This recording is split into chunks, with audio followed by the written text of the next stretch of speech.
नमस्कार। आज हम ज्योतिष में एक बहुत ही दिलचस्प विषय पर बात कर रहे हैं। सिंह लग्न हाँ। मतलब लियो असेंडेंट का एक ब्लैंक चार्ट। हाँ, ब्लैंक चार्ट यानी जब हम सिर्फ लग्न और उसमें आने वाले काल पुरुष कुंडली के भावों को देखते हैं बिना ग्रहों के। बिल्कुल। तो ये समझने की कोशिश है कि अगर किसी का लग्न सिंह है तो उसकी एक बेसिक मौलिक ऊर्जा कैसी होगी। राइट। ये विश्लेषण श्री विजय दुबे के काम से प्रेरित है। सही। ये एक तरह की नींव है। बाद में ग्रह कहाँ बैठे हैं उससे तो सब बदल सकता है, पर ये बेसलाइन जानना जरूरी है। तो सिंह लग्न में सबसे पहले क्या खास है? काल पुरुष कुंडली कैसे फिट होती है यहाँ? देखिए, सबसे बड़ी बात है कि काल पुरुष कुंडली का पांचवां घर, जो सूर्य का, रचनात्मकता का, संतान का घर है, वो उठकर सिंह लग्न के पहले घर यानी लग्न में ही आ जाता है। अच्छा, तो इसका मतलब हुआ कि इन लोगों में स्वाभाविक रूप से एक लीडरशिप क्वालिटी, एक राजा जैसा एटीट्यूड हो सकता है। हाँ बिल्कुल। एक पहल करने की क्षमता, थोड़ा फादरली फिगर जैसा प्रभाव, भले ही उम्र कम हो, सूर्य की ऊर्जा साफ झलकती है। और ये भी सुना है कि ये लोग भविष्य की योजना बनाने में अच्छे होते हैं, इसी पांचवें घर के प्रभाव से। हाँ, क्योंकि पांचवा घर भविष्य का भी होता है और बाद की उम्र में, जैसा आपने कहा, मंत्र शक्ति या आध्यात्मिकता में भी रुझान बढ़ सकता है। वो भी पांचवें घर से जुड़ा है। लेकिन ये सूर्य वाली बात, सरकारी नौकरी वगैरह, वो पक्का होता है? नहीं, पक्का नहीं कह सकते। वो तो सूर्य कुंडली में कहाँ बैठा है, मजबूत है, कमजोर है, 10वें घर से क्या संबंध है, उस पर निर्भर करेगा। ये बस एक संभावना है, मौलिक ऊर्जा के हिसाब से। समझ गई। अच्छा, अब आते हैं इनकी निजी जीवन पर। दूसरे घर में कालपुरुष का छठा भाव आता है, रोग, ऋण, शत्रु वाला। ये तो थोड़ा मुश्किल लगता है परिवार के लिए। हाँ, ये एक ध्यान देने वाली बात है। इसका एक मतलब तो ये हो सकता है कि परिवार में कोई फाइनेंस, अकाउंटिंग, कानून या चिकित्सा जैसे छठे भावटे प्रोफेशन से जुड़ा हो। ओके। लेकिन इसका दूसरा पहलू ये भी है कि परिवार में संपत्ति को लेके विवाद, कोई केस वगैरह या भाइयों में मतभेद जैसी स्थितियां बन सकती हैं। छठे भाव की ऊर्जा है ना। मतलब परिवार के संसाधनों के साथ कुछ ना कुछ चुनौती जुड़ी रह सकती है। हम्म। और शायद कोई पुरानी बीमारी भी। हाँ, ये भी संभव है।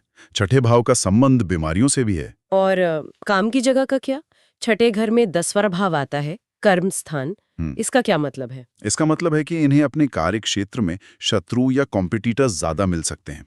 शायद इनके थोड़े बॉसी या अपने तरीके से काम करने वाले स्वभाव के कारण। अच्छा, बॉस के साथ भी दिक्कतें हो सकती हैं। हाँ, बॉस के साथ भी टकराव या एक तरह की कंपटीशन की भावना आ सकती है।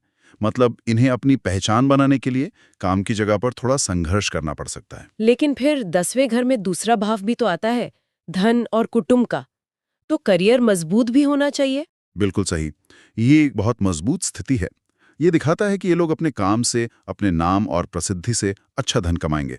इनकी पोजीशन मजबूत होती है, आसानी से कोई इन्हें हिला नहीं पाता। और परिवार का नाम भी काम आता होगा शायद। हाँ, हो सकता है। परिवार का कोई सदस्य साथ काम करे या परिवार के नाम की वजह से भी कार्यक्षेत्र में सम्मान मिले। कर्म का सीधा संबंध धन और परिवार से बन रहा है यहाँ। ठीक है, अब रिश्तों पर आते हैं। मैंने सुना है कि सिंह लग्न वालों की शादी के बाद किस्मत ज्यादा चमकती है, क्योंकि 7वें घर में 11वां भाव आता है, लाभ और इच्छा पूर्ति का। हाँ, ये पैटर्न अक्सर देखा जाता है। 7वां घर यानी शादी या साझेदारी और 11वां घर यानी लाभ और इच्छाएं। तो शादी के बाद अक्सर इनकी इच्छाएं पूरी होने लगती हैं, जीवन में तरक्की दिखती है। तो शादी करना इनके लिए फायदेमंद है? इनके लिए तो हाँ, क्योंकि साझेदारी का घर लाभ से जुड़ गया।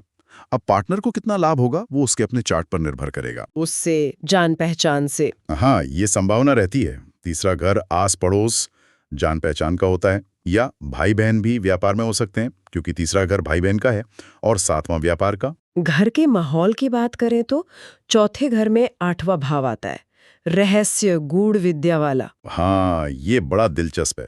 घर इनके लिए सिर्फ रहने की जगह नहीं, बल्कि एक तरह से रहस्य, गूढ़ विद्या, ज्योतिष, तंत्र या रिसर्च का केंद्र बन सकता है। मतलब घर में ऐसी बातें होती होंगी या माँ की रुचि होगी। दोनों हो सकता है। या तो माँ की रुचि इन सब में ज्यादा हो, या घर का माहौल ही कुछ ऐसा हो जो आध्यात्मिक खोज या रहस्यमयी लगे। एक छुपी हुई गहराई होती है निजी जीवन में। संतान और शिक्षा के बारे में क्या?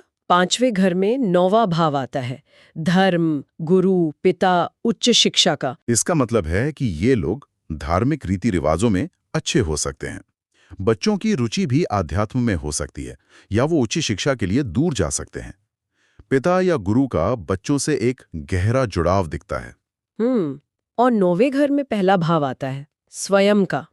तो पिता कैसे होते होंगे? पिता थोड़े गुस्सैल या शॉर्ट टेम्पर्ड हो सकते हैं, क्योंकि लगन की ऊर्जा जो थोड़ी उग्र हो सकती है वो पिता के घर में आ गई।